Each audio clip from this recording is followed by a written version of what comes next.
Sport Integrity Australia has worked with more than 80 Australian sports to develop a new way to deal with poor behaviour in sport. It's known as the National Integrity Framework Complaints Process, and it allows your sport to take action against people who have broken integrity rules in your sport. Before we begin explaining the process, there are a few terms you should familiarise yourself with. The National Integrity Framework is a suite of 5 core policies which set out what types of conduct are unacceptable in sport. Prohibited conduct is behaviour which goes against the rules in the relevant policies. If someone commits prohibited conduct, they can be sanctioned by their sport. A complainant is the person or organisation directly affected by the alleged prohibited conduct, who then makes a complaint. A respondent is the person or organisation alleged to have breached a relevant policy by committing prohibited conduct. What is the complaints process? The complaints process is the formal process that allows your sport to take action against a respondent if they have committed prohibited conduct. It is based on the principle of procedural fairness. This means that both parties have the right to an impartial process that gives them the opportunity to tell their side of the story and comes to a conclusion based on relevant information. For action to be taken under the complaints process, a complaint must be lodged that meets the criteria to be considered in scope. These criteria will be explained later in the video. If your sport hasn't adopted the National Integrity Framework, or if you want to provide information anonymously, you can make a report to Sport Integrity Australia about safeguarding and discrimination by filling in the online form or by contacting the Safe Sport hotline on 1800 161 361. Action can't be taken on these reports through the complaint process. However, the hotline provides an outlet to share your experiences, and hotline operators can refer information to law enforcement if it involves criminal behaviour. Instead, your information will be used to promote change in sport and inform Sport Integrity Australia education and policy programs. Who manages the complaints process? Sport Integrity Australia will manage complaints involving children or discrimination based on things like race, sex and religion. All other matters will be managed by your sport. No matter who is managing your complaint, the process will be the same. Let's look at the process. Step 1. Making a complaint. Complaints can be made either to your sport or to Sport Integrity Australia.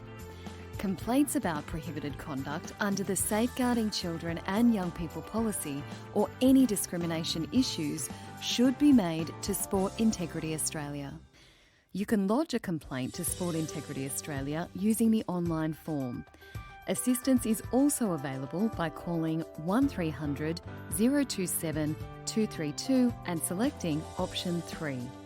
Complaints about other issues should be submitted to your sport. If you want to proceed through the formal complaint process, you will need to provide your name and contact details. This is because a part of the respondent's entitlement to procedural fairness includes the right to know what has been said about them. These details may be provided to the respondent, although if this happens, it will not be until later in the process.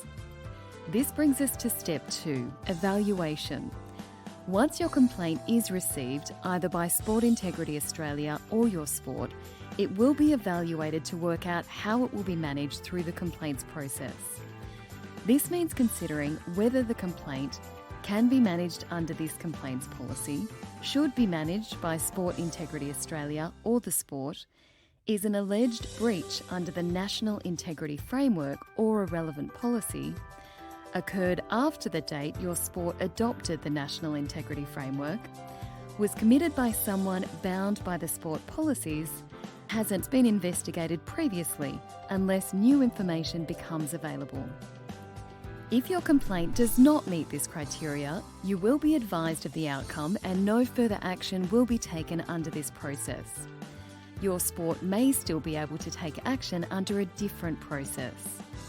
If the complaint meets these criteria, it will be categorised into one of 3 categories based on things like intent, risk of harm, frequency, intensity, severity, and any complicating factors.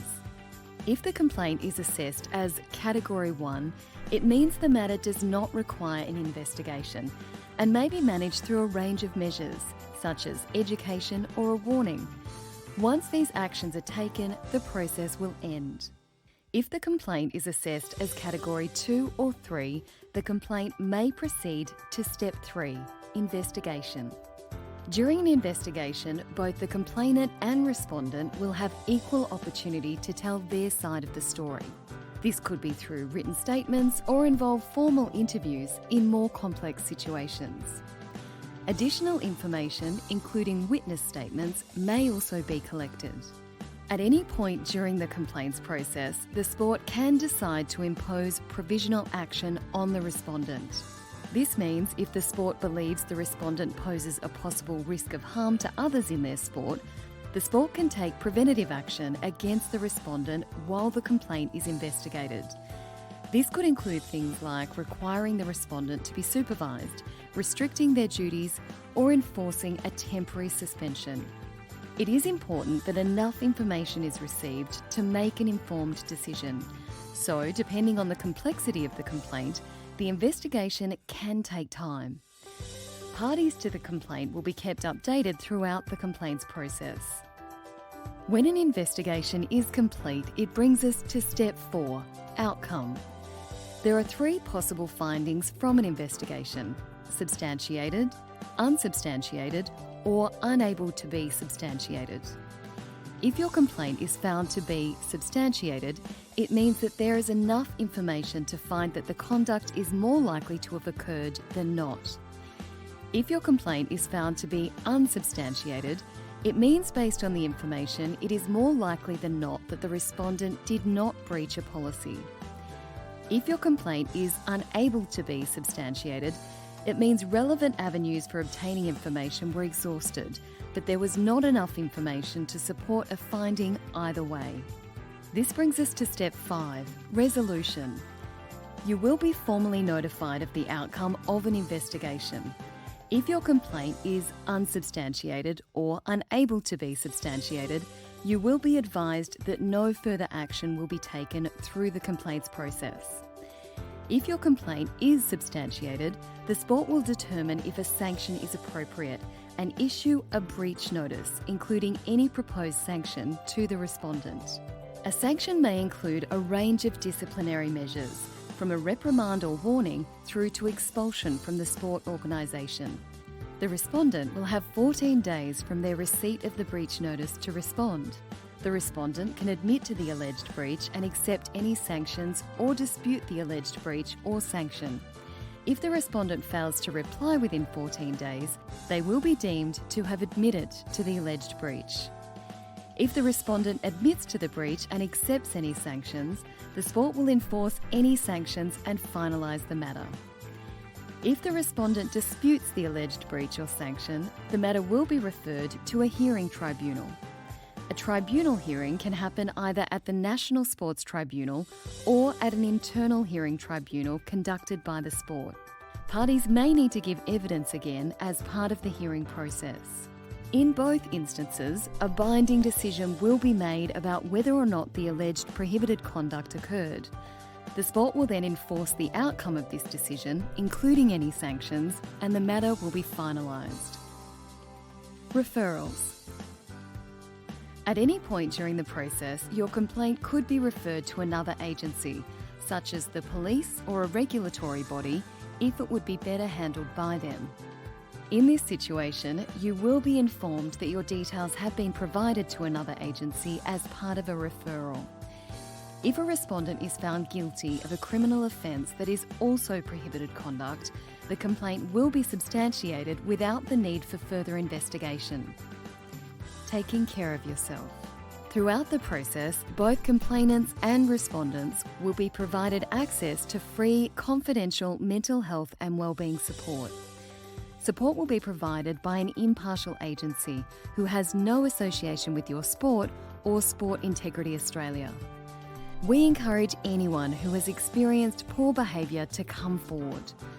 We know speaking up can be tough, but by taking action, you can help protect other people in future. For more information, visit sportintegrity.gov.au.